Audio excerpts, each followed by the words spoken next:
আর্য বুঝতে পারে ইভান পুষ্পের কথাই বলছে, কারণ সিমরানকে ইভান চেনে। সিমরান ইভানকে না চিনলেও তবে এই মুহূর্তে পুষ্পকে নিয়ে কথা বলার কোনো ইচ্ছে নেই আর্যের। ওই স্টুপিড মেয়েটার সবার সাথে হেসে হেসে কথা বলে আর তাকে দেখেই হাসি গায়েব হয়ে যায়। মনে মনে ভাবতে ভাবতে তার রাগ যেন আরও বাড়ল। সে কিছু না বলে চুপ করে থাকলো। সেটা দেখে আহানাপের খুব রাগ হলো বড় ভাইয়ের উপর। নিজের স্ত্রীর পরিচয় দিতে পারছে না। তার ভাই আসলে কি এটা যে আর্য ভাই মেয়েদের সম্মান করত, সে আজ নিজের স্ত্রীকে সম্মান করে না, বউ বলে পরিচয় দেয় না। আর্যকে চুপ থাকতে দেখে ইভান আবার জিজ্ঞেস করলো, কি হলো, বলছিস না কেন? আর্য এবার রেগে বলল। কেউ না। সেটা শুনে ইভান কিছু বুঝতে পারল না। এদিকে আহানাপের বিষয়টা একদম ভালো লাগেনি। আর্য গটগট পায়ে উপরে চলে গেল।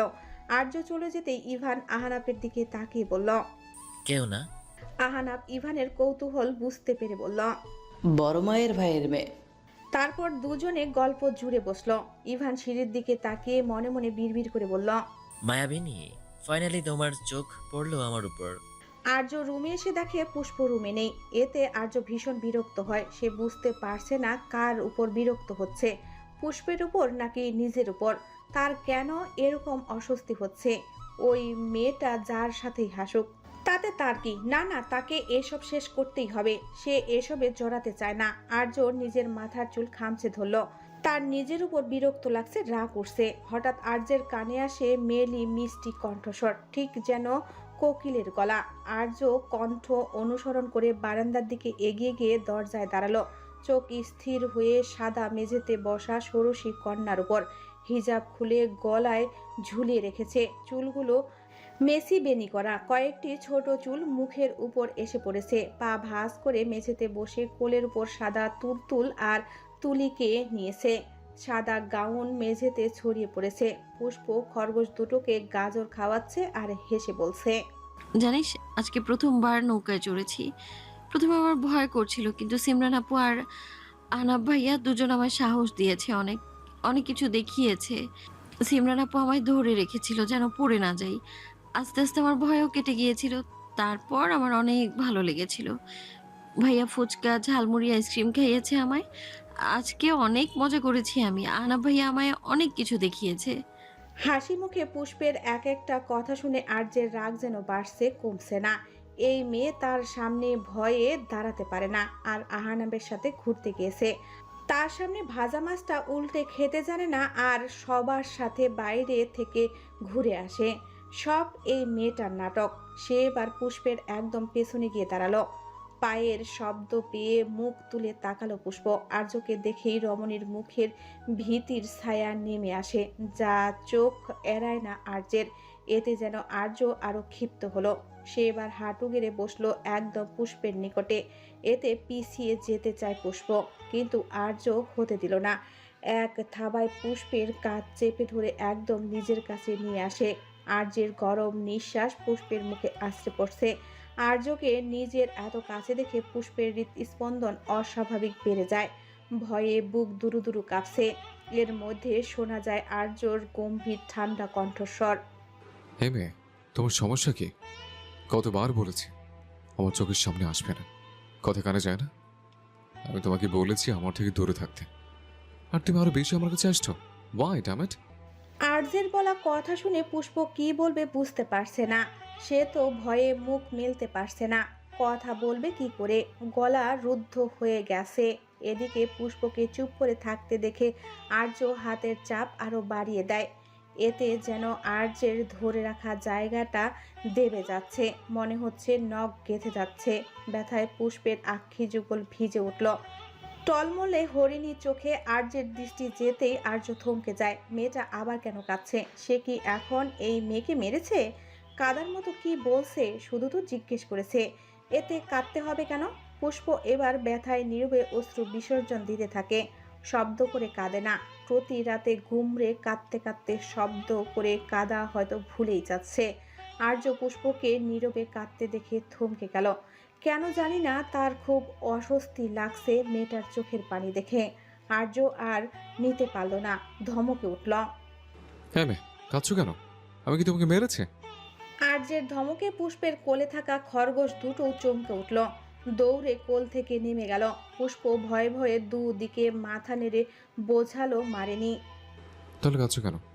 কান্না বন্ধ করো। পুষ্প তাড়াহুড়া করে নিজের চোখের জল মুছে নিল, চোখের জল আটকানোর চেষ্টা করতে লাগলো। ইভান অনেকক্ষণ আহানাফের সাথে গল্প করে। এর মধ্যে নিচে নেমে এলেন শেহনাজ সরকার। ইভানকে দেখা মাত্রই তিনি কাজের লোকদের নাস্তা রেডি করতে বললেন। ইভান আর আর্য বাড়িতে প্রবেশ করতেই মাগরিবের আজান দিয়ে দেয়। শেহনাজ সরকার আর জেনিফার সরকার নামাজ আদায় করে নিচে নামতেই ইভানকে দেখতে পান। ইভান শেহনাজ সরকারকে দেখে সালাম দেয়। শেহনাজ সরকারও সালামের জবাব দিয়ে টুকটাক কুশল বিনিময় করলেন। এর মধ্যে কাজের মেয়ে নাস্তা নিয়ে এলো। শেহনাজ সরকার ইভানকে খেতে বলে রান্নাঘরের দিকে চলে গেলেন, যেখানে জেনিফার সরকারও গেছেন। দুজন মিলে রাতের রান্নার প্রস্তুতি নিতে লাগলেন। সিমরান উপরে সিঁড়ির পাশে পিলারের আড়াল থেকে উকি দিয়ে দেখছে ইভানকে। সিমরান ফ্রেশ হয়ে কাপড় পাল্টে এখন সুতির মধ্যে কলাপাতা রঙের থ্রি পিস পরেছে, যেটা তাকে বেশ মানিয়েছে। তার হৃদস্পন্দন অস্বাভাবিক বাড়ছে ইভানকে দেখার পর থেকে। উপরের রুমে যাওয়ার পর থেকে মনে হচ্ছে আর একটু দেখলে ভালো হতো। তাই সে কাপড় পাল্টে এসে উকি দিয়ে দেখছে ইভানকে। সিমরান নিজের মনে মনে ভাবছে, সে কি সত্যি প্রেমে পড়ে গেল লোকটার, নাকি শুধু দেখতে ভালো লাগছে। কিভাবে বুঝবে প্রেমে পড়েছে নাকি শুধু চোখের দেখা ভালো লাগছে। ইভান বারবার উকি দিচ্ছে উপরের দিকে, হয়তো কারো অপেক্ষার প্রহর গুনছে। এরই মধ্যে নিচে নেমে এলো পুষ্প। সে এইদিকে ওইদিকে তাকিয়ে দেখলো শেহনাজ সরকার কথায় আছে। পুষ্প খেয়াল করছে সোফায় বসা ইভান তার দিকে তাকিয়ে আছে অদ্ভুত এক ঘোর লাগা দৃষ্টিতে। শেহনাজ সরকার রান্নাঘরে আছেন বুঝতে পেরে সেদিকে পা বাড়ালো পুষ্প, কিন্তু তাড়াহুড়া করতে গিয়ে বাঁধল বিপত্তি। পা বেজে পড়ে যেতে নিলে। মায়াবিনী সাবধানে। ইভানের মুখে মায়াবিনী শব্দটা এতই ক্ষীণ ছিল যে পাশে বসা আহনাপও শুনতে পায়নি। ইভান দৌড়ে এসে পুষ্পকে আগলে নিয়ে ধরে ফেলল। পুষ্প তো ভয় পেয়ে চোখ বন্ধ করে আছে, হয়তো অপেক্ষা করছে পড়ে গিয়ে কোমর ভাঙ্গার, কিন্তু ব্যথা পায়নি সেটা বুঝতে পেরে পিটপিট করে চোখ খুলে দেখে সে পড়েনি। তুমি ঠিক আছো? অপরিচিত কণ্ঠ শুনে পুষ্প দ্রুত নিজেকে সামলে নিয়ে সরে দাঁড়ালো। সে সৌজন্যতা বজায় রেখে মিনমিন করে বলল, জি ঠিক আছে, ধন্যবাদ আপনাকে। এরই মধ্যে আহানাপ এসে পুষ্পকে জিজ্ঞেস করে, পুষ্প ঠিক আছিস? ঠিক আছে, আমি উনি বাঁচিয়ে নিয়েছেন। ইভানের দিকে তাকিয়ে বলল সে। আহানাপ আর কিছু না বলে সিঁড়ির দিকে আর্যকে আসতে দেখে পুষ্পকে যেতে বলে উপরে চলে গেল। আর্য এতক্ষণ সব কিছু দেখছে। সে তীক্ষ্ণ দৃষ্টিতে তাকিয়ে আছে পুষ্পের চলে যাওয়ার দিকে। সে রীতিমতো বিরক্ত নিজের উপর, নাকি এই মেয়েটার উপর বুঝতে পারছে না। এই মেয়ে তো তার সামনে থাকলেও বিরক্ত লাগে, আবার সামনে না থাকলেও বিরক্ত লাগে। কি হচ্ছেটা কি তার সাথে? সব মিলিয়ে সে নিজের উপর প্রচুর বিরক্ত। আর্যকে দেখা মাত্র ইভান এসে তাকে টেনে সোফায় বসে বলল, শালা, তুই বলিসনি কেন এটা তোর বোন? ওই মেয়েকে আমি বোন মানি না। আর্য কিছুটা চিৎকার করে বলে ওঠে। আর্য আরো বিরক্ত হয়। সে মেয়েটাকে নিজের মাথা থেকে ঝেড়ে ফেলতে চাইছে, আর এরা এক একজন তাকে বারবার মেয়েটার কথা মনে করিয়ে দিচ্ছে। ইভান কিছু মনে করলো না। সে ভাবলো এখানেও মেয়ে জাতিকে নিয়ে সমস্যা হচ্ছে তার বন্ধুর। সে মুচকি হেসে বিড়বিড় করে বলল, বোন মানতেও হবে না, তুই একেবারে ভাবি ডাকিস আমার সাথে বিয়ে হওয়ার পর। কিছু বললে? আর্যের কথায় ইভান বলল। কই কিছু না। তারপর সে মনে মনে ভাবতে লাগলো, এখন যদি আর্যকে বলে তার বোনকে সে পছন্দ করে, তাহলে আবার শুরু করবে মেয়েরা ভালোবাসতে জানে না, লোভী। তার জন্য যদি তার মায়াবিনীর উপর রাগ দেখায় আর্য, তার চেয়ে বরং আরও কিছুদিন যাক। সে তার মায়াবিনীকে নিজের মনের কথা জানাক, তারপর বোঝা যাবে। শেহনাজ সরকারের জড়াজড়িতে ইভান রাতের খাওয়া খেয়ে তারপর চলে গেছে, কিন্তু বেশ কায়দা করে পুষ্প কোন কলেজে পড়ে সেটা জেনে গেছে। শেহনাজ সরকার পুষ্পের সাথেও পরিচয় করিয়ে দিয়েছে ইভানের, কিন্তু নিজের ভাইয়ের মেয়ে হিসেবে, আর্যের স্ত্রী হিসেবে নয়। এতে সবাই বেশ অবাক হয়, তবুও কিছু বলে না। আর্যও বেশ অবাক হয়। যে মা সব সময় চায় পুষ্পকে যেন আর্য বউ হিসেবে মেনে নেয়, সব সময় বউ বউ করে, সে আজ বোন বানিয়ে দিল। কত সুন্দর বলে দিল। আমার ভাইয়ের মেয়ে, আর্যর মামা তো বোন। কিন্তু কথাটা শুনে কেন যেন আর্যের মোটেও ভালো লাগলো না। সে খাবার টেবিল ছেড়ে নিজের রুমে চলে যায়। আর্য চলে যাওয়ায় কেউ কিচ্ছু মনে করলো না। সবাই জানে সে এরকম, কিন্তু পুষ্প আর খেতে পারল না। সে প্লেটে হাত নেড়ে নেড়ে বসে থাকে। সেটা শেহনাজ সরকার খেয়াল করে পুষ্পের খেতে ইচ্ছা না করলেও উঠে যেতে বলেন। পুষ্প যেন এই বলার অপেক্ষাতেই ছিল। হাত ধুয়ে উঠে চলে যায়। পুষ্পের চলে যাওয়ার দিকে অপলক দৃষ্টিতে তাকিয়ে থাকে ইভান। এরপর খাওয়া দাওয়া শেষ করে ইভান চলে যায়। বাকিরাও সব গোছগাছ করে ঘুমাতে চলে যায়। পুষ্প রুমে এসে দেখে আর্য নেই। বারান্দার দিকে তাকিয়ে দেখে সে বারান্দায় দাঁড়িয়ে দাঁড়িয়ে সিগারেট টানছে। সেটা দেখে পুষ্প বিড়বিড় করে বলল, পাগলেও নিজের ভালো বোঝে, তাহলে সরকার সাহেব কেন বুঝতে পারে না মদ সিগারেট এগুলো নিজের শরীরের ক্ষতি করে? তবে মুখ ফুটে বলার সাহস নেই পুষ্পের। পরক্ষণে পুষ্পের মনে পড়ে বারান্দায় তো তার তুলতুল আর তুলি আছে, তাদেরও যদি ক্ষতি হয়ে যায়। তাই সে চুপি চুপি গিয়ে খরগোশ দুটোকে নিজের বুকের সাথে জড়িয়ে ধরতেই কানে আসে আর্যের কণ্ঠস্বর। মেয়ে, তুমি বড্ড স্বার্থপর। নিকোটিনের ধোঁয়া যে টানছে তার ক্ষতি হবে জেনেও থামাচ্ছ না, অথচ সে নিকোটিনের ধোঁয়ায় ওই প্রাণী দুটোর ক্ষতি হবে বলে চুপি চুপি নিয়ে যাচ্ছ। তোমরা মেয়েরা এত স্বার্থপর কেন? ওয়াই? আর্যের কথা শুনে পুষ্প কি বলবে বুঝতে পারছে না। আর্যের আচমকা বলায় পুষ্পের বুক রীতিমতো কাঁপছে ভয়ে। এখন আর্যের কথা শুনে ভয় কিছুটা কেটে গেলেও পুরোপুরি যায়নি। তবুও সে আর্যের কথার বিপরীতে মিনমিন করে বলল, আ- আপনাকে বলেই কি আপনি ছেড়ে দেবেন? উল্টো না হয় আমায় মারবেন, নয়তো বকবেন। পুষ্পের কথা শুনে আর্য ঝড়ের বেগে এসে পুষ্পের দু কাঁধ শক্ত করে ধরে বলল, এক্স্যাক্টলি, ঠিক ধরেছ। তাই চুপচাপ থাকবে, আমার থেকে দূরে থাকবে, ভুলে আমার আশেপাশে আসবে না। Got it? আর্য সন্ধ্যাবেলাতেও পুষ্পের কাঁধ চেপে ধরায় নখ দেবে গিয়েছিল। এখন একই জায়গায় আর্য আবার চেপে ধরায় পুষ্প ক্ষীণ স্বরে আর্তনাদ করে উঠল। আহ! পুষ্পের আহ শব্দটা শুনে আর্য উৎকীর্ণ হয়ে জিজ্ঞেস করল। কি হয়েছে? Are you heart? পুষ্পের আক্ষি যুগল ভিজে উঠল। সেদিকে তাকিয়ে আর্য আবার বলল, স্টুপিড। কি হয়েছে বলছো না কেন? আর্য এতবার জিজ্ঞেস করার পরও পুষ্প কিছু না বলায় আর্য এবার রেগে ধমক দিয়ে উঠল। স্টুপিড। চুপ করে আছো কেন? কাঁদছো কেন? ড্যামেট! আর্যের চিৎকার শুনে পুষ্প ভয় পেয়ে এবার ফুপিয়ে কেঁদে উঠল। সেটা দেখে আর্য এবার আরো অস্থির হয়ে উঠল। সে নিজের রাগ সামলানোর চেষ্টা করে কিছু বলতে যাবে, এমন সময় কিছু একটা খেয়াল করতেই সে পুষ্পকে ধাক্কা দিয়ে সরিয়ে দিয়ে নিজের রুম থেকে বের হয়ে গেল। আর পুষ্প সে নীরবে অশ্রু বিসর্জন দিতে লাগলো। পুষ্প রুমে এসে দেখলো আর্য কথাও নেই। সে এবার গিয়ে সোফায় বসে নিজের কাঁধ থেকে জামাটা একটু নামাতেই দেখতে পেল ক্ষত, যেটা আর্যের নখের দংশনে হয়েছে। রক্ত পড়ছে। ক্ষতগুলো দেখে পুষ্প আবারও ফুপিয়ে কেঁদে উঠল। কেন হচ্ছে তার সাথে এসব? সে তো লোকটার থেকে দূরে থাকে সব সময়। নিজেই কাছে এসে আবার নিজেই আঘাত করে দূরে থাকতে বলে। শেহনাজ সরকার নিচে পানি নিতে এসেছিলেন। যাওয়ার সময় হঠাৎ কারো ফুপিয়ে ফুপিয়ে কান্নার শব্দ পেয়ে পা জোড়া থেমে যায়। খেয়াল করে দেখলেন শব্দটা আর্যের রুম থেকে আসছে। তাকে দেখলেন দরজা খোলা। দরজার সামনে দাঁড়াতেই দেখলেন সোফায় বসে কাঁধের দিকে তাকিয়ে ফুপিয়ে কাঁদছে পুষ্প। মুহূর্তেই অস্থির হয়ে এগিয়ে গেলেন শেহনাজ সরকার। পাশে বসে পুষ্পের আদুরে মুখটা নিজের হাতের আজলায় নিয়ে উৎকীর্ণ হয়ে জিজ্ঞেস করলেন, কি হয়েছে পুষ্প? কাঁদছিস কেন? বিষয়টা হঠাৎ হওয়ায় পুষ্পের বুঝতে একটু সময় লাগলো। কিছু বুঝতে পেরেই নিজের ক্ষত লুকাতে চাইল সে, কিন্তু তার আগেই শেহনাজ সরকারের চোখে পড়ে যায় সেটা। আর তা দেখেই চোখ মুখ শক্ত হয়ে যায় তার। আর্য করেছে এসব? শেহনাজ সরকারের গম্ভীর কণ্ঠ শুনে পুষ্প ভয় পেয়ে যায়। এখন যদি ফুপুমণি জানেন এসব সরকার সাহেব করেছেন, তাহলে আবার মা ছেলের মধ্যে ঝামেলা হবে। এমনিতেই সেই আসার পর থেকেই দুজনের মধ্যে ঝামেলার শেষ নেই। পুষ্প মিনমিন করে বলল, ফুপুমণি, আসলে এক কথায় উত্তর দে পুষ্প, হ্যাঁ বা না। উনি ইচ্ছে করে করেননি ফুপুমণি। শেহনাজ সরকার আর কিছু শুনলেন না। খুঁজে ফার্স্টেজ বক্স এনে পুষ্পের ক্ষত জায়গায় মলম লাগিয়ে দিলেন। বাক্সটা আবার জায়গায় রেখে দিয়ে পুষ্পকে জড়িয়ে ধরে মাথায় হাত বুলিয়ে দিতে দিতে জিজ্ঞেস করলেন, পুষ্প মা, তোর বয়স অনেক ছোট, এখনো অবুঝ।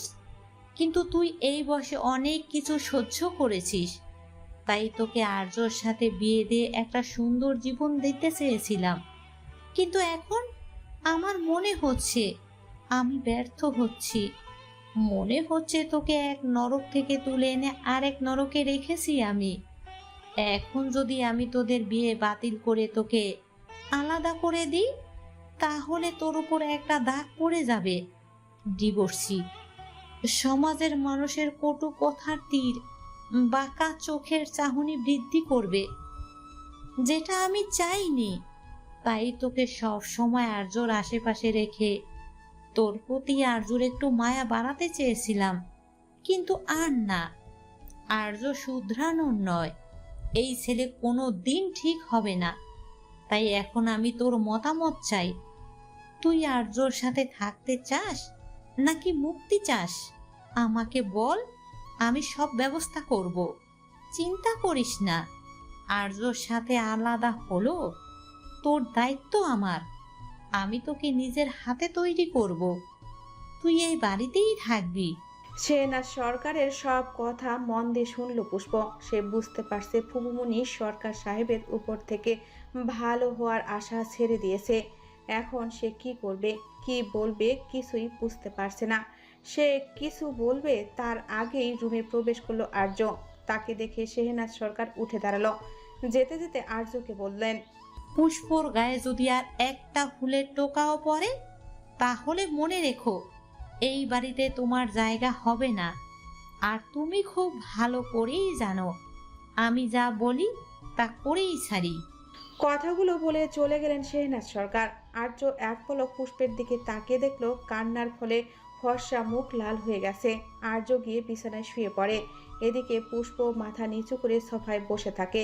পুষ্প ঠান্ডা মেঝের দিকে একবার তাকিয়ে আবার চোখ তুলে তাকিয়ে দেখে আর্য বিছানায় উপুর হয়ে শুয়ে আছে।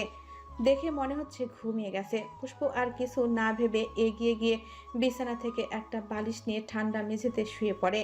ঠান্ডা লাগলেও তার এখানে শোয়া ছাড়া উপায় নেই। ঠান্ডা মেঝেতে শরীর এলিয়ে দিতেই পুষ্প কুঁকড়ে যায়। ওড়না দিয়ে নিজের শরীর ঢেকে হাত দুটো আড়াআড়ি ভাবে জড়িয়ে ধরে।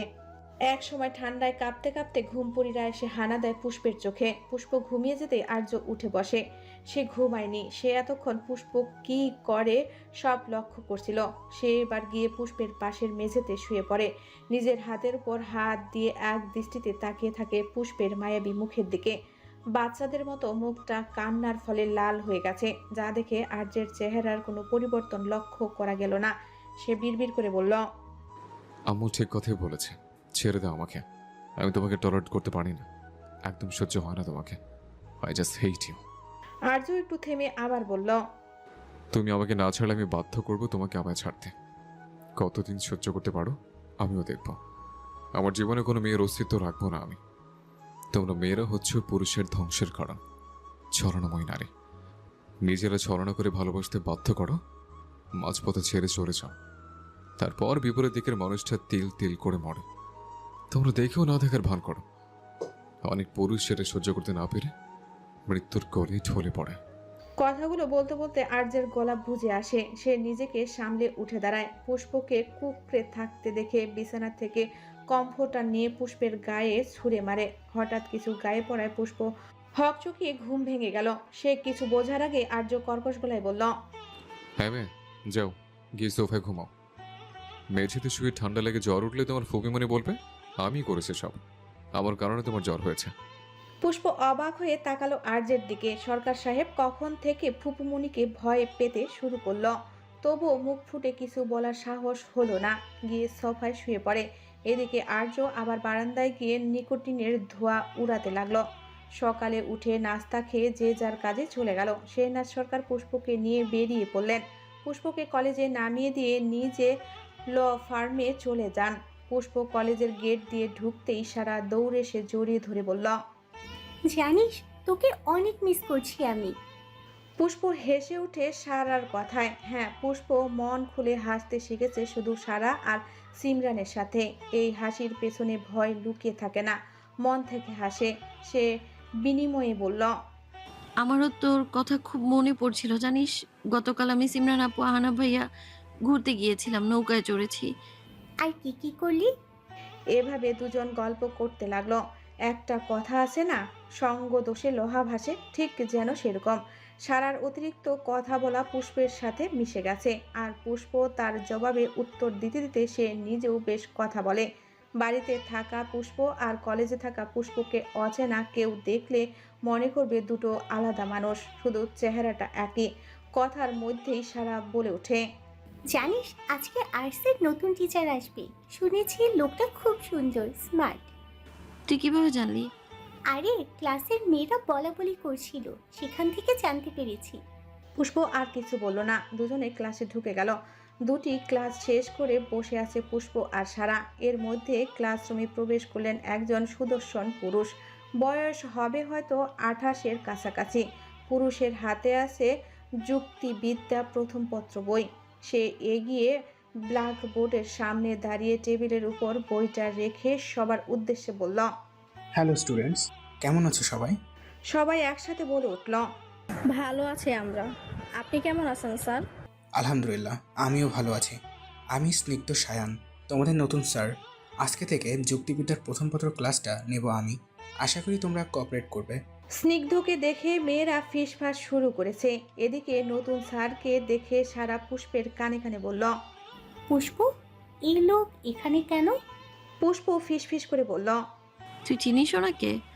সারা কিছু না বলে চুপ করে থাকে। এদিকে দুজনের মুখের দিকে তাকিয়ে রহস্যময় এক হাসি দেখা যায় স্নিগ্ধের ঠোঁটে। কলেজ ছুটি হয়েছে কিছুক্ষণ আগে। গেটের সামনে দাঁড়িয়ে আছে পুষ্প আর সারা, দুজনের পরনে সাদা কলেজ ড্রেস। এর মধ্যে হঠাৎ ওদের সামনে একটা কালো বাইক এসে জোরে ব্রেক কষল, যাতে পুষ্প কিছুটা ভয় পেয়ে পিছিয়ে যায়। সারা দ্রুত পুষ্পকে টেনে নিজের দিকে করে নেয়। ঠিক আছিস তুই? সারার কথায় পুষ্প ওর দিকে তাকিয়ে বলল, ঠিক আছি আমি, এরকম হঠাৎ হওয়ার ভয় পেয়েছি আর কি। ব্যাস, সারাকে আর থামাইকে হেলমেট পরা ছেলেটার দিকে আঙ্গুল তুলে চিৎকার করে উঠল, এই কোন বেয়াদব রে, চোখে দেখিস না শালা? চোখে পকেটে নিয়ে ঘোরার জন্য দিছে উপরালা। আর একটু হলে আমার জানের জান যেত। হঠাৎ মেয়েলি কণ্ঠে এমন খাঁটি বাঙালি গালি শুনে ভড়কে যায় ইভান। সে নিজের হেলমেটটা খুলে তাকিয়ে দেখল মেয়েটাকে। পুচকে একটা মেয়ে, না হলেও তার থেকে 8 থেকে 9 বছরের ছোট হবে। তবে ইভান কিছু বলল না। তার নজর আটকায় সামনে সাদা কলেজ ড্রেস পরিহিত এক মায়াবীর দিকে, যে ভীতি নয়নে তাকিয়েছে তার দিকে। ইভান সেদিকে এগিয়ে গিয়ে পুষ্পের কাছে ক্ষমা চাইল।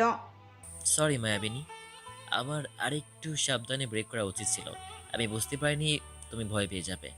হঠাৎ ইভানের মুখে মায়াবিনী নামটা শুনে বেশ বিব্রত বোধ করলো পুষ্প। সে একবার সারার দিকে তাকালো, দেখলো সারা তাদের দিকেই তাকিয়ে আছে কৌতূহলী চোখে। পুষ্প এবার নিজেকে সামলে নিয়ে নরম গলায় বলল, ভাইয়া, আমার নাম পুষ্প, আপনি আমায় পুষ্প বলেই ডাকতে পারেন। পুষ্পের কথা শুনে হাসলো ইভান। কি করে বোঝাবে এই মায়াবিনীকে যে আরো 6 মাস আগে এক দেখায় এই মায়াবিনীর মায়ায় পড়ে গেছে সে। ইভান কিছু বলবে তার আগেই সারা বলে উঠল, পুষ্প, তুই চিনিস এই লোকটাকে? সারার কথার বিপরীতে উপর নিচ মাথা নাড়িয়ে সম্মতি দেয় পুষ্প। এতে সারা আরো চটে যায়। পরিচিত বলে কি মানুষকে মারার পায়তারা করবে? পুষ্প বুঝতে পারে সারা রেগে গেছে। এভাবে বাইক ব্রেক করায় ও ভয় পেয়েছে, সে কারণে সে এবার সারাকে শান্ত করতে লাগলো। সারা, কিছু হয়নি তো? আর ভাইয়া ইচ্ছে করে করেনি তো? সারা আবার কিছু বলবে তার আগে ইভান বলল, সরি মিস, আমি সত্যি দুঃখিত। আমার আরেকটু সতর্ক হওয়া উচিত ছিল। বাই দ্য ওয়ে, তুমি পুষ্পর কি হও? আমি জানের বেস্ট ফ্রেন্ড। বেশ ভাব নিয়ে গর্ব করে বলে সারা, যেটা দেখে ইভান হেসে বিড়বিড় করে বলল, জান, ইন্টারেস্টিং। তবে মুখে বলল, তা তোমার নাম কি? সারা। তামিজ সারা, কলেজ ছুটি হয়েছে আধা ঘন্টা আগে, এখন এখানে দাঁড়িয়ে আছো কেন? এবার পুষ্প বলল, আসলে ভাইয়া প্রতিদিন ফুপুমণি এসে আমায় নিয়ে যান। আজকে ফুপুমণি এখনো আসেনি, তাই দাঁড়িয়ে আছি। আর আমি না যাওয়া পর্যন্ত ও নাকি যাবে না। ইভান কিছু একটা ভেবে বলল, আচ্ছা চলো, আমি তোমাকে বাড়ি পৌঁছে দিই। না না ভাইয়া, ফুপুমণি এসে আমায় না পেলে পরে দুশ্চিন্তা করবেন তো। আচ্ছা, তাহলে আমি তোমার ফুপুমণিকে কল করে জিজ্ঞেস করি। কথাটা বলেই ইভান পুষ্পের জবাবের অপেক্ষা করলো না, শেহনাজ সরকারকে কল করলো। দুবার রিং হওয়ার পর রিসিভ করে হ্যালো বলতেই ইভান সালাম দিল। শেহনাজ সরকার সালামের জবাব দিয়ে কি হয়েছে জিজ্ঞেস করতেই ইভান বলল, আন্টি, আমি পুষ্পর কলেজের দিকে যাওয়ার সময় পুষ্পকে দাঁড়িয়ে থাকতে দেখি ওর থেকে জিজ্ঞেস করলাম। ও বলছে আপনি এসে নিয়ে যাবেন। আমি পৌঁছে দিতে চাইলে বলছে আপনি টেনশন করবেন, তাই আমি আপনাকে কল দিয়েছি।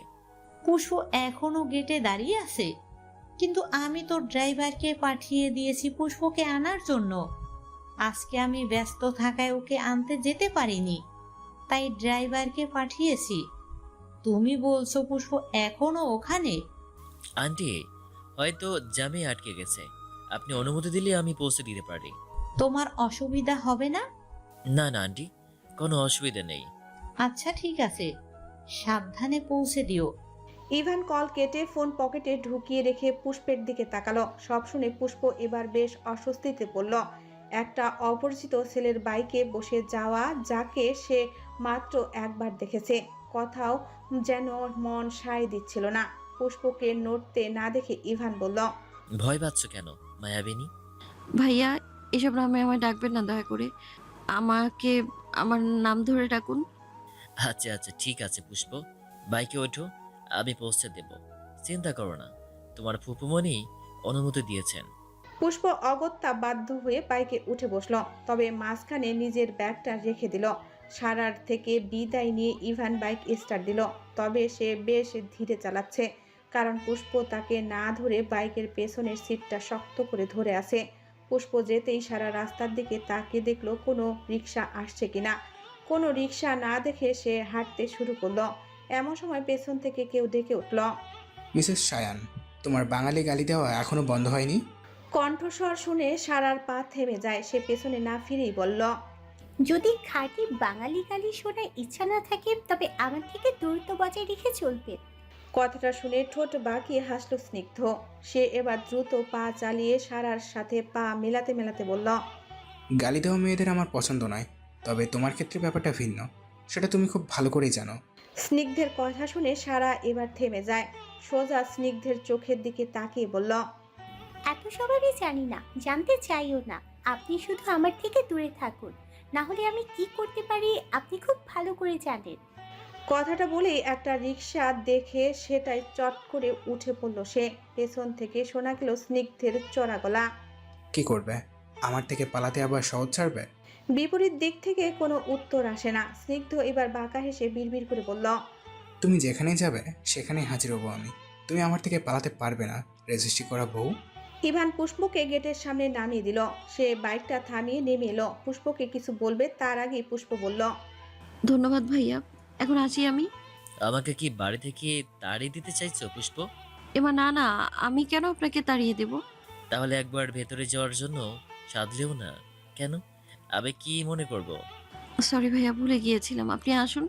ইভান কিছু মনে করলো না। সে বুঝতে পেরেছে মেয়েটা একটু বেশি সহজ সরল, একদম ওভারলোডের কিউট যাকে বলে। সে পুষ্পের সাথে হেসে ভেতরের দিকে পা বাড়ালো, কিন্তু এদিকে তাদের থেকে মাত্র 3 হাত দূরত্বে সাদা প্রাইভেট কারে বসে সবকিছু পরোক্ষ করছিল আর্য। অফিসের মিটিং না থাকায় সে আজকে তাড়াতাড়ি বাড়িতে ফিরে এসেছে। অফিসে কেমন যেন একটা অস্থির লাগছিল। মন বলছিল বাড়িতে আসলেই এই অস্থিরতা কমবে, কিন্তু বাড়ির গেটের কাছে আসতেই সামনের দৃশ্য দেখে ওর চোয়াল শক্ত হয়ে যায়। পুষ্পকে একটা ছেলের বাইক থেকে নামতে দেখে অজান্তেই গাড়ির স্টার্টিংয়ের রাখা হাত দুটো শক্ত হয়ে ফুলে ফেপে ওঠে। হাতের পেশি টান টান হয়ে যেন শার্ট ছিঁড়ে বেরিয়ে আসবে। তীক্ষ্ণ নজরে সব দেখে বুঝতে পারে ওটা ইভান। তাও আর্যের রাগ কমে না, তবে ভেতরে কোথাও যেন আগুন জ্বলছে। সে গাড়ি নিয়ে ভেতরে চলে গেল। ড্রয়িং রুমে ঢুকে দেখলো ইভান বসে আছে। চারপাশে চোখ বুলিয়ে দেখলো পুষ্প কোথাও নেই। সে ইভানকে জিজ্ঞেস করলো, তুই এখানে এই অসময়ে? হঠাৎ আর্যের গম্ভীর গলা শুনে চোখ তুলে তাকালো ইভান। আর্যের মুখ দেখে বুঝতে পারে সে কোনো কারণে রেগে আছে। গলা কেমন শক্ত শোনাচ্ছে, তবে সে এসবে পাত্তা দিল না। আর্য সব সময় এমনই থাকে, তাই সে হেসে বলল, আরে, তোর বোনের কলেজের সামনে দিয়ে আসছিলাম, ওকে দাঁড়িয়ে থাকতে দেখে ভাবলাম বাড়িতে পৌঁছে দিই, তাই পৌঁছে দিতে এলাম। বাড়িতে পৌঁছে দিতে এসেছে। কথাটা শুনে আর্যের চোয়াল আরো শক্ত হয়ে গেল। বাড়িতে পৌঁছে দিতে হবে কেন? বাড়ির গাড়ি নেই নাকি বাড়িতে আর মানুষ নেই? এর মধ্যেই আগুনে ঘি ঢেলে দিল ইভানের পরের কথাটা। তবে যাই বলিস আর্য, তোর বোনটা বেশ কিউট, মায়াবী চোখ দুটো। কথাটা শেষ করার আগেই গর্জে উঠল আর্য। ও আমার বোন নয়, কতবার বলেছে। হঠাৎ আর্যের এই রুদ্র মূর্তিতে ভড়কে গেল ইভান। সে এবার গম্ভীর গলায় বলল, তোর সমস্যাটা কি আর্য? গতকাল আন্টিতে বললেন পুষ্প তোর মামার মেয়ে, তার মানে তোর মামাতো বোন। এখানে এত রিয়াক্ট করা কি আছে? আর একবার যদি ওকে আমার বোন বলেছিস, জিভ টেনে ছিঁড়ে ফেলবো ইভান, মাইন্ডেড। কথাটা বলেই গটগট করে উপরে চলে গেল আর্য। আর্য চলে যাওয়ার দিকে তাকিয়ে ইভান আশ্চর্য হয়ে রইল। যা বাবা, বোনকে বোন বলবো না তো কি বউ বলবো? 1 মিনিট, আর্য, আর্যর বউ কোথায়? গতকালও দেখিনি, আজকেও দেখছি না। গেল কই আর্যর বউ, মানে আমার ভাবি? আর্য রেগে মেগে রুমে এসে দেখে পুষ্প নেই। সে নিজের গলার টাই নটটা টেনে ঢিলে করতে করতে গিয়ে খাটের উপর বসে পড়ল। পরনের দামি স্যুটটা খুলে বিছানায় ছুঁড়ে মারল। হচ্ছেটা কি তার সাথে? সে তো ঠিক করেছে মেয়েটাকে বাধ্য করবে তাকে ছেড়ে দিতে। তাহলে আজ ওকে ইভানের সাথে দেখে তার এরকম অস্থির লাগছে কেন? ইচ্ছে করছে মেয়েটাকে চাপড়ে সোজা করে দিতে। কি দরকার ছিল ইভানের বাইকে করে আসার? আর একটু দেরি করলে কি হতো? বাড়ির গাড়ি গিয়ে নিয়ে আসতো না? আর্য আকাশ পাতাল ভাবনার মাঝেই খট করে খুলে যায় ওয়াশরুমের দরজা। আর্য সেদিকে তাকাতেই থমকে যায়। পুষ্প সদ্য গোসল করে বেরিয়েছে। কোমর সমান দীঘল কালো কেশ রাশি থেকে টপটপ করে পানি পড়ছে। পরনে হালকা গোলাপি সালোয়ার কামিজ, যা ফর্সা গায়ে আরো বেশি ফুটে উঠেছে। পুষ্পকে দেখে মনে হচ্ছে যেন সদ্য ফোটা কোনো ফুল। নামের মতোই স্নিগ্ধ লাগছে তাকে। শিশির বিন্দু যেরকম ফুলের পাপড়িতে লেগে থাকে, ঠিক সেরকম গোসল করার কারণে তার মুখেও বিন্দু বিন্দু পানি লেগে আছে। লাইটের আলোয় চিকচিক করছে। অদ্ভুত সুন্দর লাগছে তাকে। হঠাৎ আর্যকে রুমে দেখে কিছুটা ভীত হয় রমণী। আর্যের অদ্ভুত দৃষ্টির দিকে চোখ পড়তেই কেঁপে উঠল পুষ্পের তনুমন। তবে সে দ্রুত ভেজা কাপড়গুলো নিয়ে বারান্দায় চলে গেল মেলে দেওয়ার জন্য। পুষ্প চলে যেতেই আর্যের যেন সম্বিত ফিরল। কি করছে সে? ওই মেয়েটার দিকে এভাবে তাকাচ্ছে কেন? এত চেষ্টা করেও নিজের দৃষ্টি সংযত করতে পারছে না কেন? আর্য এক পলক বারান্দার দিকে তাকে ফ্রেশ হওয়ার জন্য কাপড় নিয়ে ওয়াশরুমে ঢুকতে গিয়েও আর ঢুকলো না। পুষ্প কাপড় মেলে দিয়ে রুমে এসে আবার আর্যকে দাঁড়িয়ে থাকতে দেখে সে এবার নিজের অন্যটা ভালোভাবে জড়িয়ে নিয়ে যেই না রুম থেকে বের হতে যাবে, তখনই শোনা গেল আর্যের গম্ভীর গলা। দাঁড়াও।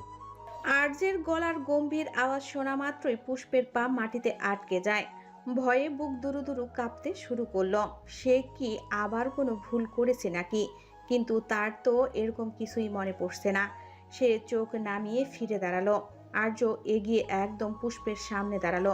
চোখ দিয়ে পুষ্পকে পর্যবেক্ষণ করিয়ে নিয়ে গম্ভীর গলায় বলল, আমি ওয়াশরুম থেকে বের হওয়ার আগ পর্যন্ত রুমের বাইরে এক পাও যাতে না পড়ে। আর্যের কথা শুনে পুষ্প ভীত নয়নে আর্যের দিকে তাকালো। আবার আক্ষি যুগল নামিয়ে নিয়ে মিনমিন করে বলল, নিচে আপনার বন্ধু বসে আছে, ওখানে কেউ নেই ওনাকে নাস্তা পানি দেওয়ার জন্য। উনি কিছু মনে করবেন না? ব্যাস, আর্যের দমানো অগ্নিকুণ্ডে যেন ঘি পড়ল। দাউ দাউ করে জ্বলে উঠল যেন সেই আগুন। সেই হিংস্র থাবায় পুষ্পের কাঁধ চেপে ধরে দরজার পাশে দেওয়ালের সাথে চেপে ধরল। পুষ্প ভয়ে চোখ খিচে বন্ধ করে ফেলল। আর্য চাপা কণ্ঠে গর্জে উঠল, এই মেয়ে, কিসের উনি? উনি? এই শব্দটা তো শুধু আমার জন্য বের হওয়ার কথা তোমার মুখ থেকে। তাহলে আরেকজনের জন্য তোমার মুখ দিয়ে এই শব্দ বের হলো কেন? আর্যের চাপা গর্জনে রমণী বেশি ভীত হলো। পুষ্প বুঝতে পারছে না হঠাৎ আর্যের রেগে যাওয়ার কারণ কি।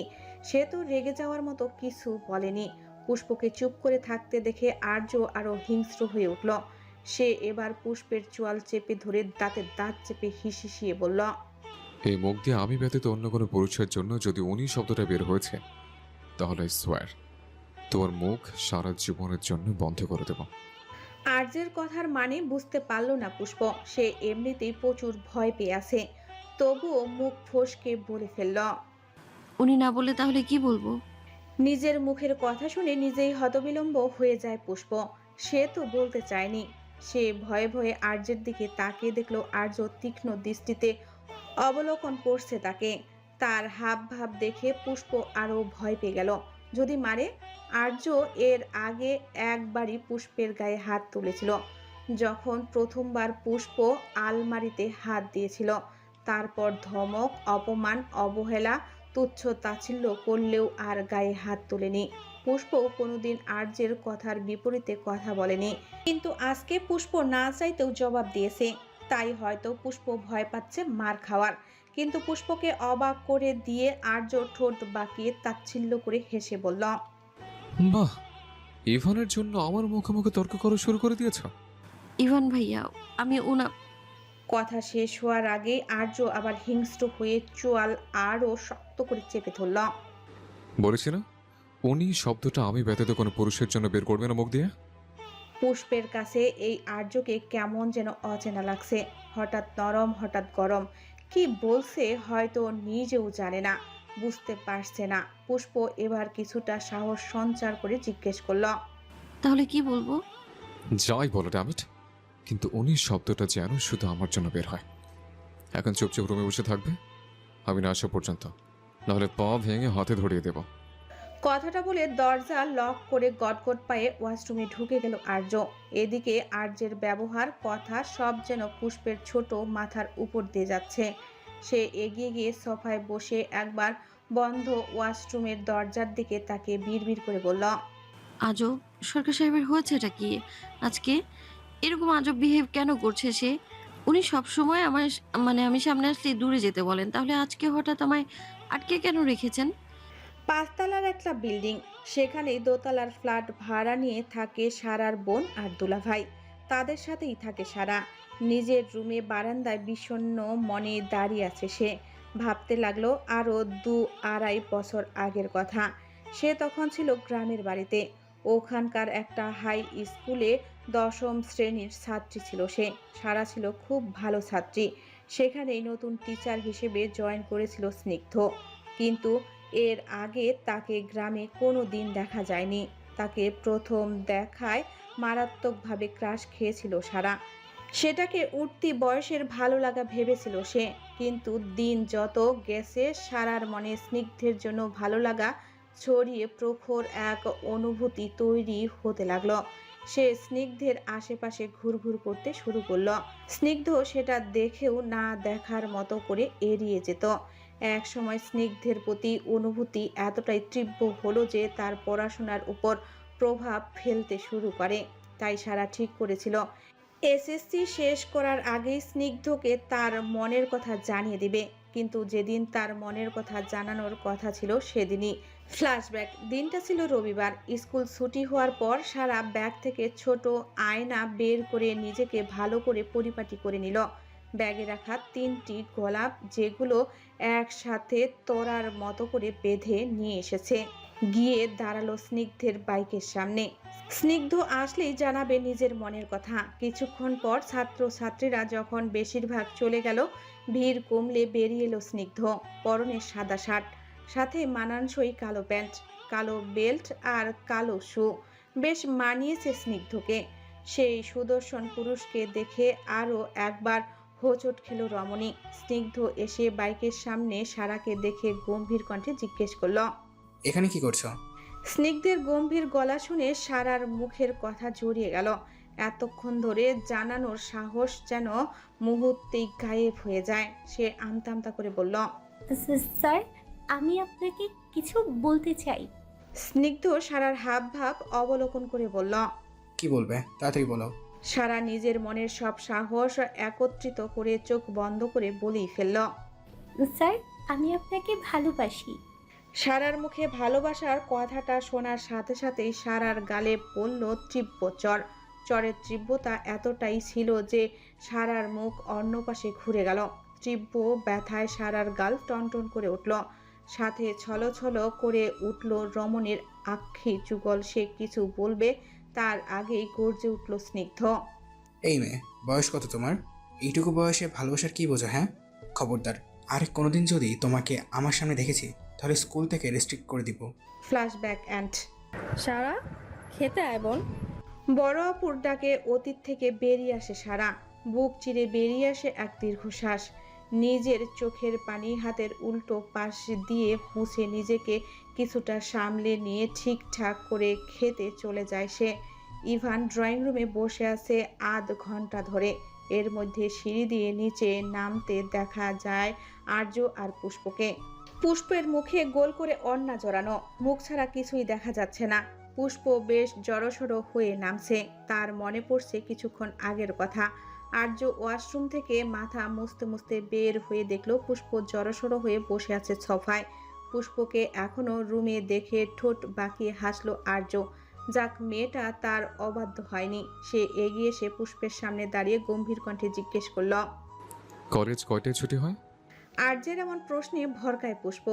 এটাই জানার জন্য তাকে এভাবে রুমে আটকে রেখেছে। সে তবুও কিছু বলল না। ভীত কণ্ঠে মিনমিন করে বলল, দুপুর 1টা বাজে। আগামীকাল থেকে 12:30টায় কলেজের গেটে গাড়ি দাঁড়িয়ে থাকবে। আম্মু যদি তোমাকে আনতে যান, আম্মুর সাথে চলে আসবে। আর যদি কেউ তোমাকে নিতে না যায়, তাহলে সেই গাড়ি করে বাড়িতে ফিরবে। অন্য কারো বাইকে চড়ে বাড়িতে আসবে না। Got it? আর্যের কথা শুনে পুষ্প কিছুই বুঝতে পারছে না। কেন এসব করছে আর্য? তবুও মুখ ফুটে কিছু জিজ্ঞেস করলো না, শুধু উপর নিচ মাথা নাড়ল। মানে সে বুঝতে পেরেছে। পুষ্পের মাথা নাড়ানো বোধহয় আর্যের পছন্দ হলো না। সে গম্ভীর কণ্ঠে বলল, মুখে বলো। বুঝতে পেরেছি। কি বুঝতে পেরেছ? কালকে থেকে 12:30টায় গাড়ি অপেক্ষা করবে। ফুপুমনি যদি আমায় নিতে না যান, আমি যেন সেই গাড়ি করে চলে আসি। আর আবার ভুলেও যদি গাড়ি না যায় বা দেরিও হয়, তবু অন্য কারো বাইকে করে বাড়িতে আসবে না, অপেক্ষা করবে। যদি এসেছ, তাহলে সেই দিন থেকে তোমার পাও অকেজ হয়ে যাবে। পুষ্পের মুখের কথা কেড়ে নিয়ে বলল আর্য। এদিকে আর্যের স্বাভাবিক গলার খতরনাক হুমকি শুনে ঢোক গিলল পুষ্প। সে বুঝতে পারছে না আর্যের কাজকর্ম। এই তাকে নিজের থেকে দূরে থাকতে বলছে, আবার এখন তার খেয়াল রাখছে। সে আর ভাবতে পারছে না। তার মাথায় ঘুরছে রাতের বেলা শেহনাজ সরকারের কথাগুলো। আবার এখন আর্যের এরকম ব্যবহার। কিছুই নিজের ছোট মাথায় মেলাতে পারছে না সে। আর্যকে আর কিছু বলতে না দেখে পুষ্প মিনমিন করে জিজ্ঞেস করল, এখন আমি যাই? যাও, তবে ইভানের থেকে দূরে থাকবে। আর্যের এরকম নরম ব্যবহার পুষ্পের ঠিক হজম হচ্ছে না। যেই লোকটা তাকে দেখলেই ধমক দিয়ে দূরে থাকতে বলে, সামনে আসতে বারণ করে, সে আজকে এরকম ব্যবহার কেন করছে? আবার কি কোনো নেশা করেছে? কিন্তু নেশা করলেও তো তার সাথে ভালো ব্যবহার করে না সরকার সাহেব। পুষ্প ভাবতে ভাবতে রুম থেকে বেরোতে গেলেই আর্য আবারও গম্ভীর গলায় বলল, মুখ ব্যতীত যাতে সবকিছুর কভার হয় ওর নয়। কথাটা শুনে পুষ্প অন্নাটা ভালোভাবে জড়িয়ে নিয়ে রুম থেকে বেরিয়ে গেল। তার পেছনে আর্য বেরিয়ে গেল নিচে যাওয়ার জন্য। ইভান পুষ্পকে কিছু বলবে তার আগেই আর্য বলে উঠল, তুই আজকে অফিস যাস না? আর্যের কথায় ইভান আর্যের দিকে তাকিয়ে বলল, অবশ্যই যাইনি বলেই তো এখানে দেখতে পাচ্ছিস নাকি? দেখতে পাচ্ছি, কিন্তু অফিসে না গিয়ে এখানে কি করছিস? আরে অফিসে যাইনি, এমনি একটা কাজে গিয়েছিলাম। আসার সময় পুষ্পকে কলেজের গেটের সামনে দাঁড়িয়ে থাকতে দেখে এরপর বাকি সব ঘটনা খুলে বলল ইভান। ইভানের কথা শুনতে শুনতে আর্যের চোখে ভাসছে কিছুক্ষণ আগের সেই দৃশ্যটা। পুষ্প নামছে ইভানের বাইক থেকে। সে নিজেকে শান্ত করার চেষ্টা করলো। একবার ডাইনিং স্পেস ওই রান্নাঘরের দিকে তাকালো, যেখানে পুষ্প আর জেনিফার সরকার দুপুরের খাবার রেডি করছেন। কাজের মেয়েটি সব খাবার টেবিলে এনে রাখছেন। এর মধ্যেই শোনা গেল ইভানের চঞ্চল গলা, আচ্ছা আর্য, তোর বউ মানে আবার ভাবি কোথায় রে? কালকেও দেখলাম না, আজকেও দেখছি না। ইভানের কথা শুনে আর্য এক দৃষ্টে তীক্ষ্ণ চোখে তাকালো তার দিকে। সেই চিল নজর দেখে থতমত খেয়ে গেল ইভান। বউয়ের কথা জানতে চাওয়ায় এভাবে তাকানোর কি আছে? তবে আর্যের এই রুদ্র দৃষ্টিকে তোয়াক্কা না করে সে আবার জিজ্ঞেস করল, বলছিলাম তোর বউ কি তোর এই বোনের মতো কিউট? তবে আমার মনে হয় হবে না, তোর বোনটা একটু বেশি কিউট রে। ওই গোলাপি রঙের জামাই মেয়েটাকে কি সুন্দর গোলাপের মতো স্নিগ্ধ লাগছিল। দেখে মনে হচ্ছিল যেন আরেকটা জীবন্ত গোলাপ। নামের সাথে বৈশিষ্ট্যের কি অদ্ভুত মিল, তাই না? ইভানের মুখে পুষ্পের মনোমুগ্ধকর প্রশংসা শুনে আর্যের চোয়াল শক্ত হয়ে গেল। কপালের শিরা ফুলে উঠছে ইতিমধ্যেই। চোখ দিয়ে যেন আগুনের ফুলকি বের হচ্ছে। হঠাৎ ইভানের দৃষ্টি আর্যের উপর পড়তেই আঁতকে উঠল সে। আর্য তার দিকে তীক্ষ্ণ ধারালো দৃষ্টিতে তাকিয়ে আছে, যেন চোখ দিয়ে গিলে খাবে। সেটা দেখে ইভান মনে মনে আল্লাহর নাম জপতে শুরু করলো। সে ভাবল, সে তো আর্যের রেগে যাওয়ার মতো কিছু বলেনি। 1 মিনিট, নাকি বউয়ের চেয়ে বোনকে সুন্দর বলছে বলে এই জন্যই রেগে গেছে? ইভান এবার মুখ ফুটে বলল, ভাই, রাগ করছিস কেন? তোর বউয়ের চেয়ে বোনকে সুন্দর বলেছি তাই? আচ্ছা ঠিক আছে, তোর বউ তোর বোনের চেয়েও সুন্দর। তবে যাই বলিস, তোর বোন কিন্তু মাশাআল্লাহ। Get out. গম্ভীর মুখে আর্যের এরূপ কথা শুনে ইভান বুঝতে পারল না কাকে বেরিয়ে যেতে বলছে। সে আশেপাশে তাকিয়ে দেখলো কেউ তো নেই। তুই কি আমাকে বলছিস? আর্য এবার তীক্ষ্ণ ছুরির মতো দৃষ্টি নিক্ষেপ করলো ইভানের চোখে। তারপর অত্যন্ত গম্ভীর গলায় বলল, হ্যাঁ, তো কি বলছি, বেরিয়ে যে বাড়ি থেকে এই মুহূর্তে। আর্যের কথা শুনে ইভান যেন আকাশ থেকে পড়ল। সে এবার নাটকীয়ভাবে বলল, তুই বন্ধু নাকি শত্রু রে? বাড়িতে এসেছি আর তুই একটু খাতিরদারি না করে বেরিয়ে যেতে বলছিস? হে আল্লাহ, এ তুমি কেমন বন্ধু জোটালি আমার কপালে? ইভানের নাটকীয় কথায়ও আর্যের মধ্যে কোনো ভাবান্তর দেখা গেল না। সে একইভাবে গম্ভীর মুখে চোয়াল শক্ত করে তাকিয়ে রইল ইভানের দিকে। সেটা দেখে ইভান এবার বলল, আচ্ছা রাগ করিস না, আমি তোর বইয়ের ব্যাপারে আর কিছু বলবো না। আর্য কিছু বলবে তার আগে জেনিফার সরকার খেতে ডাকলেন আর্য আর ইভানকে। কাজের মেয়েকে পাঠালেন সিমরানকে ডাকতে। দুপুরের খাবারের সময় বাড়ির সবাই যে যার কর্মস্থলে থাকে, সে কারণে বেশিরভাগ দিন একসাথে খাওয়া হয়ে ওঠে না। সিমরান এসে দেখল ইভান আর্যের পাশের চেয়ারে বসে আছে। সেটা দেখে সিমরান ইভানের সামনের চেয়ারে বসে পড়ল। একবার চোখ তুলে তাকালো, আবার নামিয়ে নিল। সে বুঝতে পেরেছে সে লোকটাকে ভালোবেসে ফেলেছে।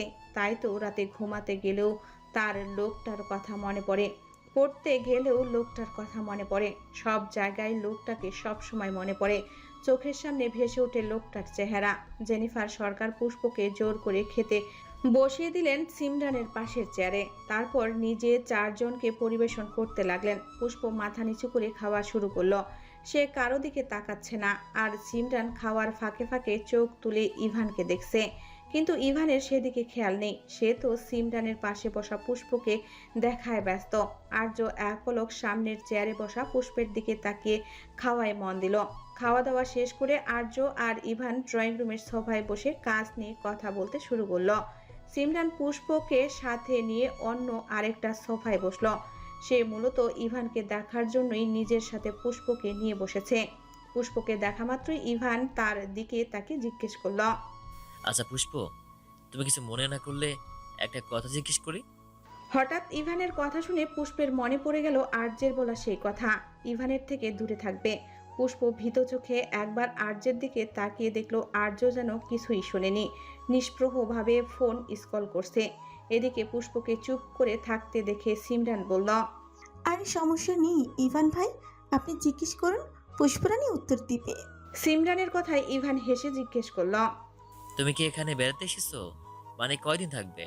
কথাটা শুনে পুষ্পের মনে পড়ে গেল রাতের বেলা শেহনাজ সরকারের কথাগুলো। সে আনমনে জবাব দিল, বেড়াতে এসেছি ভাইয়া। ফুপুমণি যতদিন চাইবেন ততদিন থাকবো, তারপর ফুপুমণি যেদিন চলে যেতে বলবেন সেদিন একেবারে চলে যাব।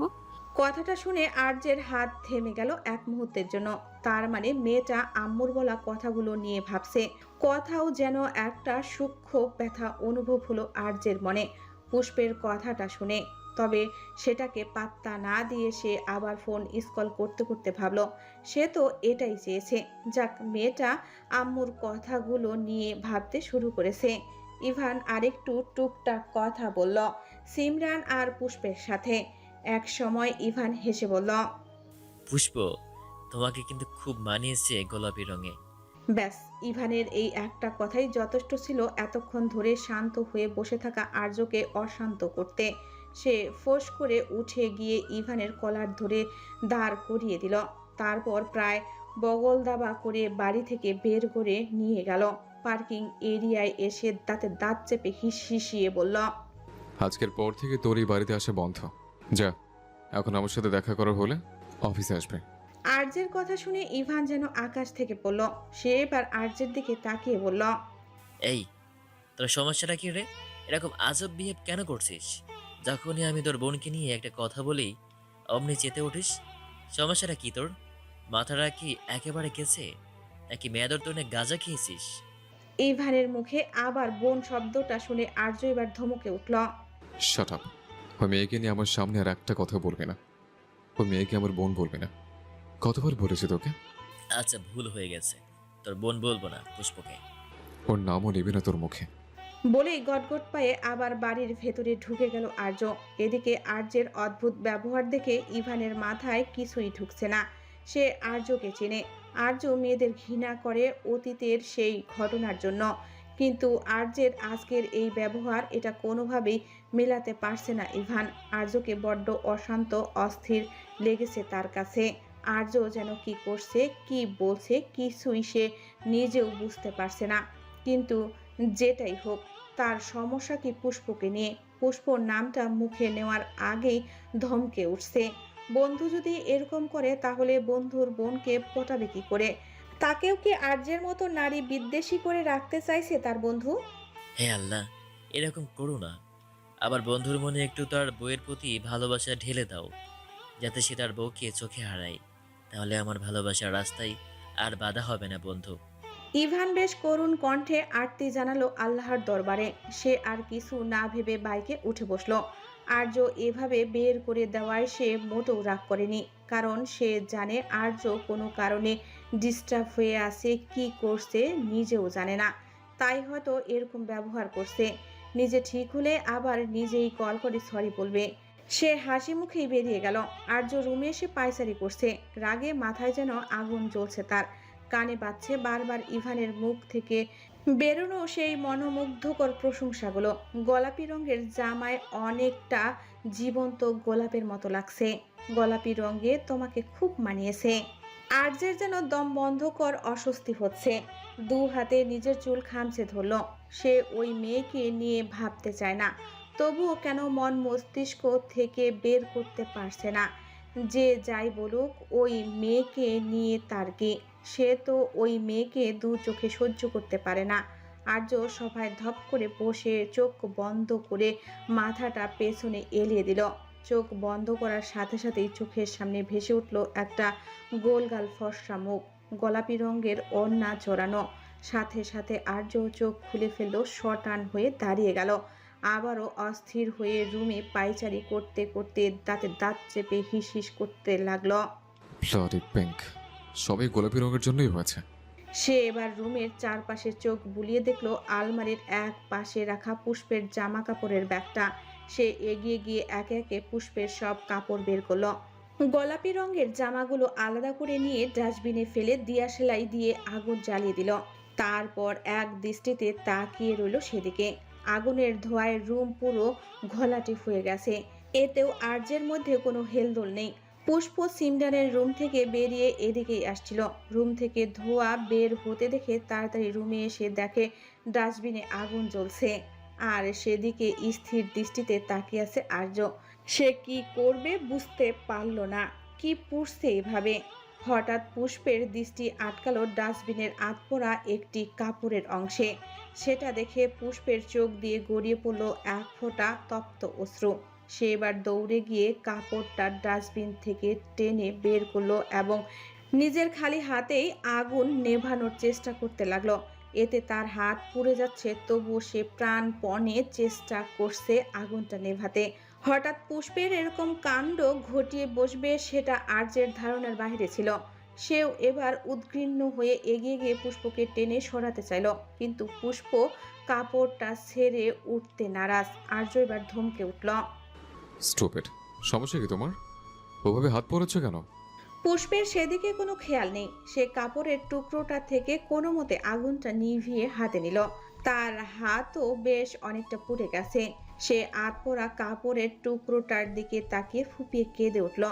এদিকে পুষ্পকে এভাবে কাঁদতে দেখে আর্যের কেমন যেন অস্থির লাগতে শুরু করে।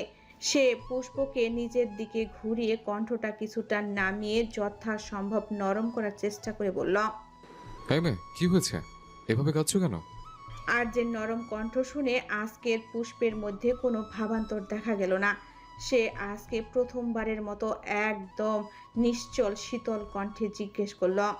ওনাটা কেন পুড়িয়েছেন সরকার সাহেব? পুষ্পের এরকম যান্ত্রিক কণ্ঠ শুনে থমকে গেল আর্য। আজকে পুষ্পের কণ্ঠে কোনো ভীত কম্পন ছিল না, আড়ষ্ট ভাব ছিল না, যেটাতে বেশ অবাক হয় আর্য। এর মধ্যে আবারও শোনা গেল পুষ্পের ঠান্ডা কণ্ঠস্বর। কেন পোড়ালেন সরকার সাহেব? আর্য কি জবাব দিবে বুঝতে পারল না। আসলেই সে কেন পুড়িয়েছে তার জবাব সে এখন নিজেও খুঁজে পাচ্ছে না। তখন রাগের মাথায় মনে হয়েছিল এই গোলাপি রঙের জন্য সব হয়েছে, তাই পুড়িয়েছে। কিন্তু রাগটা কেন হলো? নিজেই কোনো উত্তর পেল না আর্য। আর্যকে চুপ করে থাকতে দেখে পুষ্প আর কিছু বলল না। আতপোড়া কাপড়টা বুকে জড়িয়ে নিয়ে সে ওয়াশরুমে ঢুকে দরজা বন্ধ করে দিল। দরজায় হেলান দিয়ে সে ডুকরে কেঁদে উঠল। আওয়াজ বের হওয়ার ভয়ে মুখে হাত চেপে ধরল। আতপোড়া ওড়নাটার দিকে তাকে বিড়বিড় করে বলতে লাগলো, তোমার শেষ ওড়নাটাও আমি সামলে রাখতে পারলাম না আম্মু। তোমার একটা জিনিসও ভাবি আমায় নিতে দেয়নি। এই শেষ ওড়নাটা ছিল আমার কাছে, যেটাতে তোমার শরীরের মামা ঘ্রাণটা ছিল, সেটাও সরকার সাহেব পুড়িয়ে ফেললেন। কেন এরকম করছেন উনি আমার সাথে? আমি তো ওনার থেকে দূরেই ছিলাম, তাহলে উনি কেন তোমার ওড়নাটা পোড়ালেন? এখন আমার কষ্ট হলে তোমার ঘ্রাণ কিভাবে নেব আমি? আমার খুব কষ্ট হচ্ছে আম্মু। আমায় তোমার নিয়ে যাও না তোমার কাছে আম্মু, প্লিজ। আমি থাকতে চাই না এখানে, আমায় নিয়ে যেতে বলো আল্লাহকে তোমার কাছে। আর্য ওয়াশরুমের বন্ধ দরজার দিকে বাকরুদ্ধ হয়ে তাকিয়ে আছে। ভেতর থেকে গুমরে গুমরে কান্নার আওয়াজ ভেসে আসছে। আওয়াজটা বেশি জোরে না, খুব ক্ষীণ। মেয়েটা হয়তো প্রাণপণে চেষ্টা করছে আওয়াজ যেন বাইরে বের না হয়। আর্যের বুকে যেন কেউ খামচে ধরল। মনে হলো হৃৎপিণ্ডে কেউ ধারালো নখ বিধিয়ে দিচ্ছে। এরকমটা কেন হচ্ছে আর্য আর ভাবতে পারল না। সে দ্রুত রুম থেকে বেরিয়ে গেল। অনেকক্ষণ কান্না করার পর পুষ্প ওয়াশরুম থেকে বেরিয়ে আসে। অতিরিক্ত কান্নার ফলে চোখ মুখ ফুলে লাল হয়ে গেছে, যেন একটু টোকা দিলে চামড়া ভেদ করে রক্ত গড়িয়ে পড়বে। পুষ্পের হাত দুটো অনেকখানি পুড়ে গেছে। পুষ্প রুমে এসে ওই পোড়া হাতে অনেক কষ্টে জামা কাপড়গুলো নিজের ব্যাগে ঢুকিয়ে রাখে, কিন্তু চেন লাগাতে পারে না। নিজের হাত দুটোর দিকে তাকিয়ে ফুপিয়ে কেঁদে উঠল সে। ততক্ষণে মনের কষ্টে বাহ্যিক দেহের ক্ষতের কষ্ট অনুভব না হলেও এখন বেশ জ্বলছে, যা সহ্যের সীমা অতিক্রম করছে। তবুও পুষ্প নিজেকে সামলানোর চেষ্টা করে। এখন যদি এসব কিছু ফুপুমুনি জানতে পারে তাহলে বাড়িতে আবারও অশান্তি শুরু হবে, মা ছেলের মধ্যে তুলকালাম ঝগড়া শুরু হবে, যা পুষ্প চায় না। এমনিতেই সে আসার পর থেকে পরিবারে কম অশান্তি হচ্ছে না। পুষ্প নিজের হাতের অসহ্য যন্ত্রণা মুখ বুজে সহ্য করতে থাকে। সে বারান্দায় গিয়ে খরগোশ দুটোকে তুলতুল আর তুলিকে নিয়ে দেওয়ালে ঘেঁষে মেঝেতে বসে পড়ে। সে এক মনে তাকিয়ে থাকে নীল আকাশের দিকে। পুষ্প হঠাৎ আপন মনে বিড়বিড় করে জিজ্ঞেস করল, এত বড় পৃথিবীতে কোথাও কি আমার একটু ঠাঁই মিলবে না? রমণীর প্রশ্নে কোনো উত্তর আসে না। আসবেই বা কি করে? উত্তর দেওয়ার মতো কেউ তো নেই। পুষ্পের চোখ দিয়ে আপন ধারায় বেয়ে পড়ছে চোখের পানি। আজকে পুষ্পের বাবা মার কথা খুব বেশি মনে পড়ছে। পুষ্পের যখন 5 বছর বয়স তখন সে ছিল মা বাবার একমাত্র রাজকন্যা। আদরের ভাগ হয়ে যাওয়ার ভয়ে দ্বিতীয় কোনো সন্তান নেননি পুষ্পের বাবা মা। কিন্তু একদিন পুষ্পকে নিয়ে ঘুরতে গিয়ে ফিরে আসার পথে বড় ট্রাকের সাথে অ্যাক্সিডেন্ট হয়। সেখানেই স্পট ডেট হয় পুষ্পের বাবা মার। তারপর থেকেই শুরু হয় পুষ্পের কষ্টের দিন। নানার বাড়ির আত্মীয় বলতে কেউ ছিল না, তাই পুষ্পের ঠাঁই হয় চাচার বাড়িতে।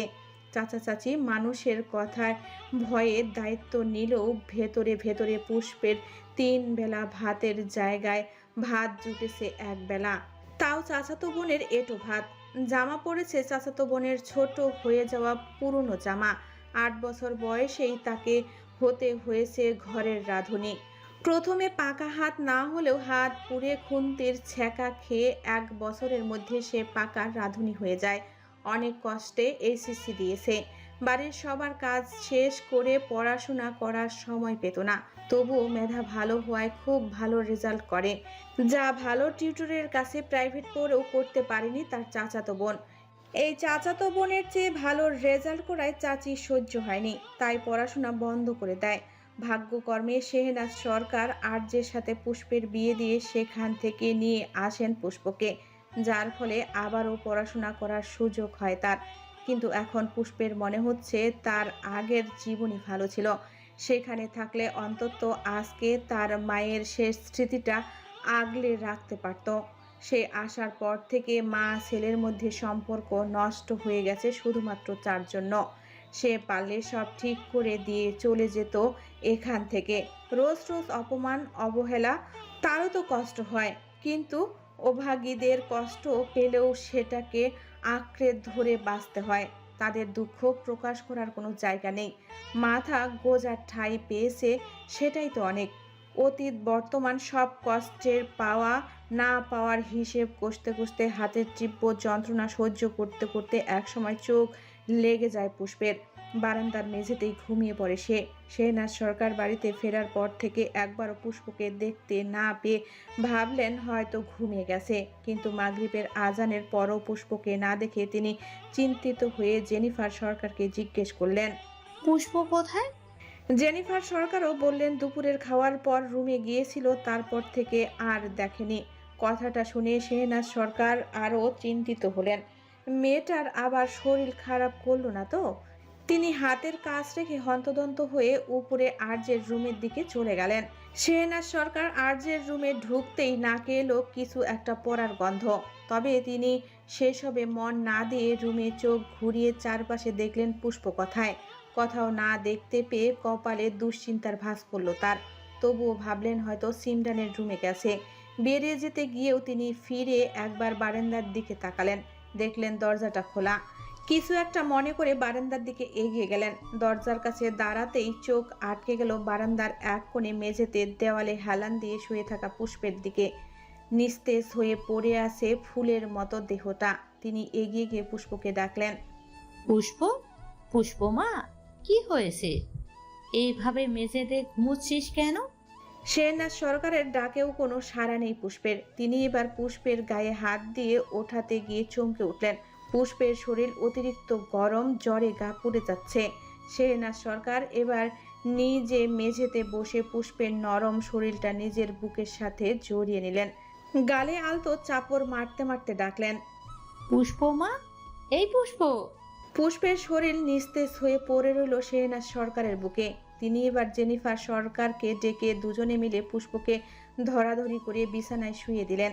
শেহনাজ সরকার জেনিফার সরকারকে বললেন ফ্যামিলি ডাক্তারকে কল করে তাড়াতাড়ি আসতে বলতে। শেহনাজ সরকার নিজে একটা পাত্রে পানি নিয়ে কাপড় ভিজিয়ে পুষ্পের শরীর ভালো করে মুছে দিতে লাগলেন। শরীর মুছে দিতে গিয়ে পুষ্পের পরা হাত দেখে আঁতকে উঠলেন তিনি। পুষ্পের হাত দুটো বিশ্রীভাবে পুড়ে গেছে, চামড়া উঠে সাদা মাংস দেখা যাচ্ছে। তিনি পাশে দাঁড়িয়ে থাকা জেনিফার সরকারকে জিজ্ঞেস করলেন, ছোট, পুষ্প কি রান্নাঘরে গিয়েছিল? ও কি রান্না করছে? ভাবি, পুষ্প রান্নাঘরে গিয়েছিল ঠিকই, কিন্তু রান্না করেনি। রান্না তো আমি পুষ্পর কলেজ থেকে আসার আগেই শেষ করেছি। জেনিফার সরকারের কথা শুনে শাহনাজ সরকারের কপালে ভাঁজ আরো গাঢ় হলো। তিনি আনমনে বললেন, তাহলে এত বাজেভাবে পুষ্পর হাত পুড়লো কিভাবে? বড় ভাবির কথা শুনে পুষ্পের হাতের দিকে তাকিয়ে নিজেও আটকে উঠলেন জেনিফার সরকার। কি বিশ্রীভাবে পুড়ে গেছে হাতটা। এর মধ্যেই ডাক্তার এসে পুষ্পকে ভালো করে চেক আপ করলেন। পুড়ে যাওয়া হাতটা ভালো করে দেখে বললেন হাত পুড়ে যাওয়ায় তীব্র ব্যথার কারণে এই হাই ফিভার বা জ্বর এসেছে। ডাক্তার কিছু ওষুধ লিখে দিলেন আর একটা বার্নিং ক্রিম দিয়ে বললেন ক্ষত স্থানে লাগিয়ে দিতে। মেয়েটার খেয়াল রাখতে বলে তিনি চলে গেলেন। শেহনাজ সরকার ড্রাইভারকে দিয়ে ওষুধগুলো আনিয়ে নিলেন। তারপর বিছানার পাশে বসে বসে পুষ্পের মাথায় জলপট্টি দিতে দিতে পরম যত্নে তার পুড়ে যাওয়া হাতে মলম লাগিয়ে দিতে লাগলেন। ঘড়ির কাঁটায় 11:30টার ঘরে, কিন্তু সেদিকে বিন্দুমাত্র ভ্রুক্ষেপ নেই আর্যের। সে একটা ক্লাবের বার সেকশনে নিরিবিলি এক কোণে বসে গ্লাসের পর গ্লাস মদ পান করছে। আর্য তখন বাড়ি থেকে বেরিয়ে সোজা চলে এসেছিল এই ক্লাবে। উদ্দেশ্য ড্রিঙ্কস করে নিজের ভেতরের অযাচিত অশ্রুতা কমানো। পুষ্পের সেই গুমরে গুমরে কান্নার শব্দগুলো যেন তীব্র তীর হয়ে বিচ্ছিল আর্যের হৃৎপিণ্ডে। তাই তো সে সহ্য করতে না পেরে রুম থেকে বের হয়ে গিয়েছিল। কিন্তু এখানে আসার পর এত ড্রিঙ্ক করেও আর্যের ভেতরের অস্ত্রতা এক বিন্দু কমলো না, উল্টো আরো বাড়ছে। আর্য এবার গ্লাসে না ঢেলে সরাসরি বোতল মুখে দিয়ে খাওয়া শুরু করলো। আর্যের চোখের সামনে বারবার ভেসে উঠছে সেই গোল গাল ফর্সা মুখটা। আর্য এবার বিড়বিড় করে বলল,